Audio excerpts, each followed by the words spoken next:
Top quality और consistent performance के लिए सिर्फ सिल्वर पंप्स एंड मोटर्स, नाम याद रखना। વડોદરામાં ફરી એકવાર પૂરની સ્થિતિ જોવા મળી રહી છે। વાઘોડિયા રોડની સોસાયટીઓમાં પાણી ભરાઈ ગયા છે। વાઘોડિયા રોડની વૈકુંઠ સોસાયટીમાં પાણી ભરાઈ ગયા છે। સતત વરસી રહેલા વરસાદને પગલે સોસાયટીમાં પાણી ફરી વળ્યા છે। સ્થાનિકોને ઘરોમાં પાણી ઘૂસવાની ભીતિ પણ સેવાઈ રહી છે।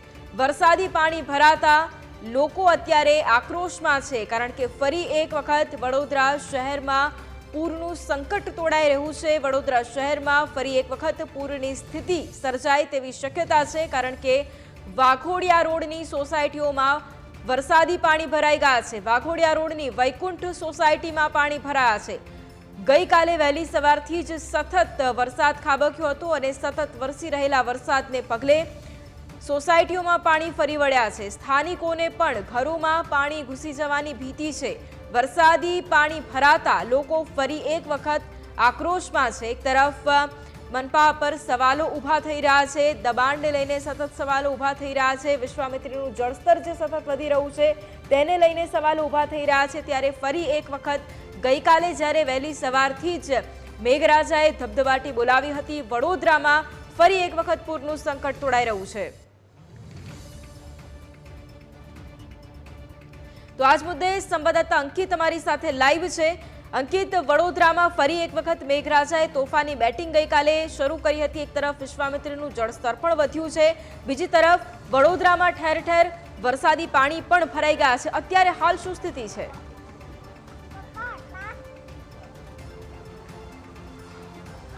हाँ जी बिल्कुल, तमने जणावी दऊं कि छेल्ला 2 દિવસથી જે વરસાદ છે તે વરસી રહ્યો છે અને વરસાદ વરસવાના કારણે જે વિશ્વામિત્રીની સપાટી છે એમાં સતત વધારો થઈ રહ્યો છે, પરંતુ પૂર્વ વિસ્તારની અંદર વિશ્વામિત્રી નદી આવતી નથી, પરંતુ આ જે તમે જોઈ રહ્યા તે વરસાદી પાણી ભરાયેલું છે। જે તંત્ર મોટી મોટી વાતો કરે છે કે વરસાદ બંધ થયા પછી થોડાક સમયમાં પાણી ઉતરી જશે, પરંતુ અહીં આગળ લોકો જે છે તે વિરોધ કરી રહ્યા છે, કારણ કે હું તમને દ્રશ્ય બતાવીશ કે લોકો અત્યારે કેટલા પાણીની અંદર ઊભા છે। આ જે સોસાયટી છે ત્યાં પૂર્વ વિસ્તારમાં આવેલી સોસાયટી જ્યાં આગળ દરેક વખતે પાણી ભરાઈ જતું હોય છે। અહીં આગળ કોઈ પણ નેતાઓ અહીં આગળ આવતા નથી। આપણે સ્થાનિકો સાથે વાત કરવાનો પ્રયત્ન કરીશું। એક વડીલ છે, તેમની સાથે વાત કરીશું। આ કેટલા વર્ષોથી આ સમસ્યા આવીને આવી છે? 15 વર્ષથી ચાલે છે આવું। વૈકુંઠ સોસાયટી બની ત્યારથી આવે છે અને પાછળની સોસાયટીના મકાનો ઊંચા છે અને એ બધું પાણી વૈકુંઠ તરફ ઠાલવે છે। આ પાણીનો કોઈ વરસાદી પાણીનો નિકાલ નથી।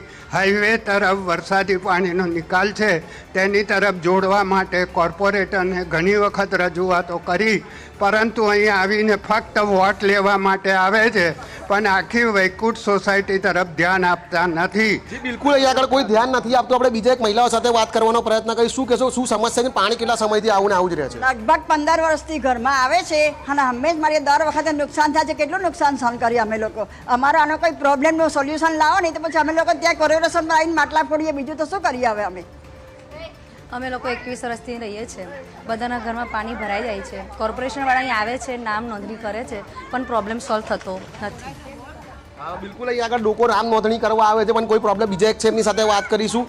શું કહેશો કે અહીં આગળ આ પ્રોબ્લેમ છે, કોઈ જોવા નથી આવતું? ધારાસભ્ય કે કોર્પોરેટર અહીં દેખાય છે ખરા? ધારાસભ્યો કોર્પોરેટરો કોઈ આવતા નથી। વોટ માંગવા હાથ જોડી જોડીને અહીંયા આવે છે, પછી અહીંયા કોઈને આવવાની તસદી લીધા નથી। અહીંયા આગળ માણસો મરે કે જીવે એમને કંઈ પડેલી નથી। મતના ટાઈમે આવે છે। આ પાણી કેટલું બધું આવ્યું છે અહીંયા આગળ, એ જોવા કોઈ આવતું નથી। અમે અમારી સમસ્યા હલ કરવાની, એ લોકોને પડેલી નથી અમારી। 3 વખતનું પાણી આવ્યું, 3 વખતનું આ છે। અમને રાહતની જરૂર નથી, અમને એનું સોલ્યુશન એનું કરો બધું બસ। જી બિલકુલ, રાહતની જરૂર નથી, આ સોલ્યુશન આવવું જોઈએ। બીજા એક મહિલા છે, તેમની સાથે વાત કરીશું। ત્રણ ચર્ચા વખતે પાણી આવ્યું છે, દર વખતે આની આ જ રામાયણ છે। આનું કોઈ નિવારણ આવ્યું નથી। રસ્તા તોડો, ગમે તે કરો, પણ આનો આ જ પ્રશ્ન છે। તો મહેરબાની કરીને આનો કંઈક ઉકેલ લાવો તો પબ્લિક હેરાન ઓછી થાય। જી બિલકુલ, કહી શકાય કે લોકોની અંદર રોષ છે। ધારાસભ્ય કોર્પોરેટરો કોઈ આવતા નથી। આપણે બીજા એક યુવાન છે, તેમની સાથે પણ વાત કરીશું। શું કહેશો, આગળ કોઈ ધારાસભ્ય કોર્પોરેટર જોવા આવે છે ખરા?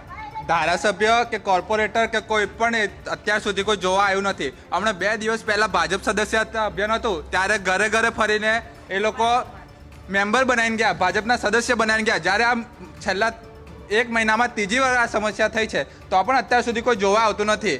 અને દર વર્ષનો આ જ પ્રોબ્લેમ છે. 1 ઇંચ વરસાદ પડે તો બી આ રોડ પર પાણી ભરાઈ જાય, થોડો વધારે પડે તો ઘરમાં પાણી ભરાઈ જાય છે. તો આ સમસ્યાનું નિકારણ ક્યારે થશે? મહિના પહેલાં જ્યારે પિંકીબેન મેયર આવ્યા હતા અહીંયા, ત્યારે પણ એ અહીંયા જોઈને ગયા, એમને આશ્વાસન આપ્યું, તો પણ અત્યાર સુધી કોઈ કામગીરી થઈ નથી. હા જી બિલકુલ, લોકોની અંદર રોષ છે. 1 મહિના પહેલાં પણ આવી જ્યારે સમસ્યા થઈ હતી ત્યારે પિંકીબેન સોની જે વડોદરાના મેયર છે તેઓ અહીં આગળ આવ્યા હતા અને તેમને કીધું હતું કે આનું જે છે તે ઉકેલ લાવશું, પરંતુ આજ 1 જ મહિનાની અંદર ત્રીજી વખત પાણી ભરાય છે. તેના કારણે હાલ નાગરિકોની અંદર રોષ જોવા મળી રહ્યો છે. જી બિલકુલ, સાથે એ પણ જાણવું છે કારણ કે મહિના પહેલા જ જે પરિસ્થિતિ હતી વડોદરામાં, જે પૂરનું સંકટ તોડાયું હતું વડોદરામાં અને સતત જે દબાણો ઊભા કરવામાં આવ્યા હતા તેને લઈને પણ આક્ષેપ પ્રત્યાક્ષેપો થતા હતા, એટલે એ પણ જાણશો કે રહીશો છે ત્યાંના તેમણે કઈ પરિસ્થિતિનો સામનો કર્યો હતો 1 મહિના પહેલા પણ જ્યારે પૂરની સ્થિતિ સર્જાઈ હતી ત્યારે, અને અત્યારે જ્યારે ફરી એક વખત પાણી ભરાયા છે ત્યારે શું તેમણે રજૂઆત કરી છે?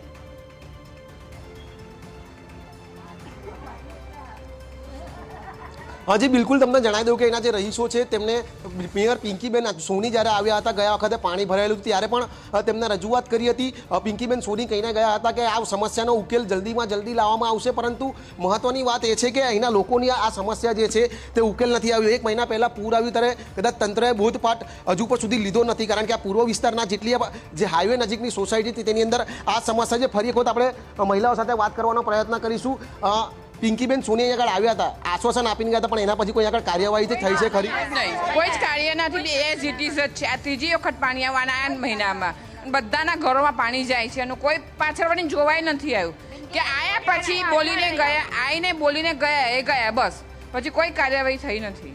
પિંકીબેનને અમે મેસેજ કર્યો હતો કે અમારે અહીંયા પાણી ભરાયું છે, તો એમને એમના ઘરનો વિડીયો મોકલો કે મારા ઘરમાં જ પાણી ભરાય છે, હું શું કરું, એવો વિડીયો મોકલો એમને. એટલે કોઈ પ્રોબ્લેમનું સોલ્યુશન થયું જ નથી જરાક કે. હાજી બિલકુલ, મેયરને જ્યારે વિડીયો મોકલવામાં ત્યારે મેયર જે છે સામે વિડીયો મોકલે છે ને કે એવું કહી રહ્યા છે જે સ્થાનિક લોકો છે કે મારા જ ઘરમાં પાણી ભરાયું તો તમારા ઘરનું પાણી ક્યાંથી કાઢ્યું? એટલે સવાલ એ ઊભો થાય છે કે જે આ પૂર્વ વિસ્તારની જે સોસાયટીઓ છે તેના જે પાણીનો નિકાલ છે તે તંત્ર ક્યારે લાવશે? કારણ કે હાલ તો તંત્ર પૂરની અંદર રચ્યું પચ્યું છે. વિશ્વામિત્રનું લેવલ અને નીચાણવાળા વિસ્તારોની અંદર તંત્ર કામ કરી રહ્યું છે, પરંતુ આ જે સોસાયટીઓ છે તેની અંદર પાણી ભરાયા છે તેની અંદર તંત્ર અત્યાર સુધી કોઈ ધ્યાન આપવા આવ્યું નથી. જી બિલકુલ અંકિત, આ એક તો વૈકુંઠ સોસાયટીની વાત છે, પરંતુ વાઘોડિયામાં જે વિસ્તારો છે અન્ય પણ, શું ત્યાં પણ આ જ પ્રકારની પરિસ્થિતિ છે? શું ત્યાં પણ, કારણ કે વિશ્વામિત્રનું પાણી કદાચ નથી પહોંચતું ત્યાં આગળ, પરંતુ વરસાદી પાણી એટલા જ ભરાયેલા રહે છે ત્યાં આગળ?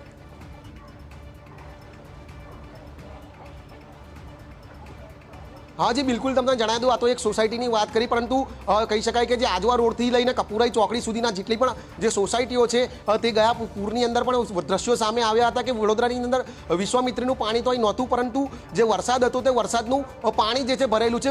વાઘોડિયા રોડની લગભગ 60 થી 70 સોસાયટીઓ એવી છે આખા પૂર્વ વિસ્તારની કે જ્યાં આગળ સામાન્ય વરસાદની અંદર ઘૂંટણસામાં પાણી ભરાઈ જાય ને તે પાણી જે છે તે લગભગ 3-3, 4-4 દિવસ સુધી ઉતરતા નથી, પરંતુ કદાચ તંત્રને વાત પહોંચાડવામાં આવે છે, પરંતુ તંત્ર આશ્વાસન આપીને છૂટી જાય છે કે ટૂંક સમયમાં આ સમસ્યાનું નિરાકરણ આવશે, પરંતુ ત્યારબાદ આ વસ્તુ કે આ જગ્યા પર કોઈ તંત્રના માણસો કે કોઈ અધિકારીઓ પણ જોવા નથી આવતા. જી